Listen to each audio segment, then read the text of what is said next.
कई लोग एनिमे और मूवीज इसीलिए देखते हैं ताकि वो रियलिटी से एस्केप कर सके, इस फिक्शन की दुनिया में कुछ खुशी ढूंढ सके जो हमें सोचने और रोने पे मजबूर कर देती है। कई बार वो मूवीज हमें वो रियलिटी दिखा देती है जिससे हम अभी तक अनजान थे। तो आज हम बात करने वाले हैं एनिमे की टॉप 10 सैडेस्ट मूवीज के बारे में, जो आपको अपनी लाइफ में एक बार तो देखनी ही चाहिए। और मैं आपसे वादा कर सकता हूँ जो मूवी नंबर 1 पे है वो आप बिना रोए देख ही नहीं सकते। Number 5, your name. एक दिन अचानक से ही ताकी और मित्साहा के शरीर चेंज हो जाते हैं, तो उनके पास और कोई रास्ता नहीं था सिवाय अपनी लाइफ जीने के। तो ऐसा लगातार और बहुत बार होता है। तो ताकी डिसाइड करता है कि वो मित्साहा से मिलेगा, पर उसे उसके गांव जाके पता चलता है कि वो गांव तो 3 साल पहले ही डिस्ट्रॉय हो चुका है एक मीटियोराइट की वजह से। पर ऐसा कैसे हुआ? क्योंकि कुछ दिनों पहले ही उन दोनों का शरीर चेंज हुआ था। तो क्या मित्साहा मर चुकी है और क्या वो उससे फिर से कभी मिल पाएगा?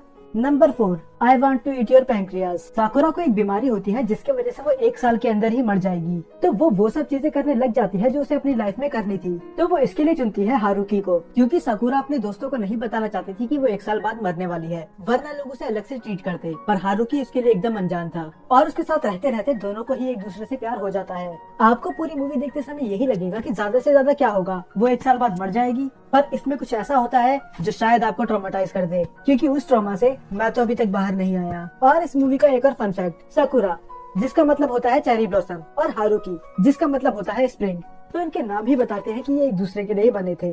नंबर 3, 5 सेंटीमीटर्स पर सेकेंड। ये मूवी रियलिटी के सबसे क्लोज है। अगर मैं इसे एक एनिमे मूवी ना बोल के एक एवरेज ह्यूमन की बायोग्राफी बोलूं तो वो ज्यादा सही रहेगा। ये कहानी तकाकी के ऊपर है। बचपन में दोनों ही तकाकी और अकारी इतने अच्छे दोस्त थे कि लोग तो उनका मजाक भी उड़ाते थे कि ये दोनों रिलेशनशिप में हैं और वो एक दूसरे को पसंद भी करते थे। पर तकाकी को फैमिली प्रॉब्लम्स की वजह से वो शहर छोड़ के जाना पड़ता है, पर वो वादा करते हैं कि उनकी दोस्ती कभी खत्म नहीं होगी। शुरू में तो वो एक दूसरे को बहुत लेटर्स लिखा करते थे, पर धीरे धीरे वो लेटर लिखना भी बंद कर देते हैं और मिलना भी।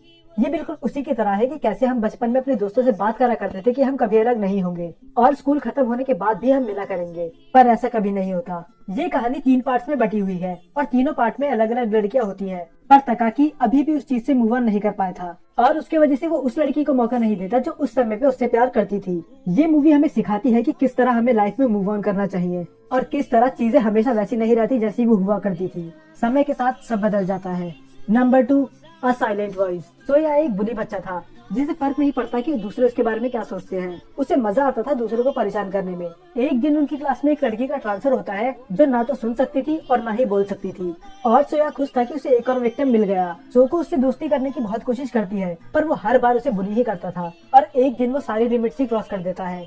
पता नहीं कैसे, पर उस दिन उसे अपनी गलती का एहसास हो जाता है। उसे पता होता है कि जो उसने करा है वो बिल्कुल सही नहीं है, तो वो ठान लेता है कि वो अगले दिन उससे माफी मांगेगा। पर वो स्कूल छोड़ चुकी थी बस सोया की वजह से, और ये सुनने के बाद वो पूरा अंदर से टूट चुका था। वो अपने आप को कभी माफ कर ही नहीं पाता और कई बार तो उसने सुसाइड करने की भी कोशिश करी थी, क्योंकि उसने एक लड़की को इतना मजबूर कर दिया कि उसे स्कूल छोड़ना पड़ा। वो कभी उस गिल्ट से बाहर आ ही नहीं पाता। वो गिल्ट उसे अंदर से खाया जा रहा था, पर बहुत सालों बाद उसे वही लड़की फिर से मिलती है और वो अपनी पूरी कोशिश कर देता है उसकी लाइफ बेटर बनाने के लिए। तो मैं तो कहूँगा आपको ये मूवी एक बार तो देखनी ही चाहिए।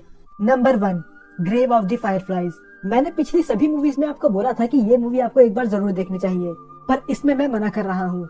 ये मूवी आप तभी देखना अगर आप मेंटली स्ट्रांग हो, क्योंकि अगर आप छोटी छोटी चीजों पे इमोशनल हो जाते हैं तो ये मूवी आपके लिए बिल्कुल नहीं है। और इससे भी फर्क नहीं पड़ता कि आप मेंटली कितने स्ट्रांग है, क्योंकि ये मूवी आपको एंड में रुला ही देगी। ये कहानी 2 भाई बहनों के ऊपर है जिनकी कंट्री में वॉर चल रही है और उन्हीं की आंखों के सामने उनके लोग और परिवार मर रहे हैं। तो शुरू में तो वो अपने आंट के पास रहते हैं, पर उनके तानों की वजह से उन्हें वहाँ से जाना पड़ता है और दोनों साथ में ही अपनी लाइफ जीने लग जाते हैं। अब वो दोनों वो सब कुछ कर सकते थे जो उनकी आंट उन्हें करने से मना करती थी, जैसे खेलना, चिल्लाना या फिर ज्यादा खाना। शुरू में तो सब कुछ बहुत स्मूथ चलता है, पर बाद में लाइफ दिखाई देती है कि वो कितनी क्रूल हो सकती है। और हम इसी उम्मीद से मूवी आगे देखते हैं कि कुछ तो अच्छा होगा ही, पर हालात और बुरे होते जाते हैं और हमें बता देते हैं कि लोग और लाइफ कितनी क्रूल हो सकती है।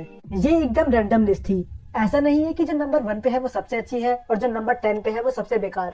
ये सभी मूवी इक्वली अच्छी हैं और अगर आपने इनमें से कोई भी मूवी देख रखी है तो आप कमेंट करके बता सकते हैं, और ये भी कि आपको वो क्यों पसंद है।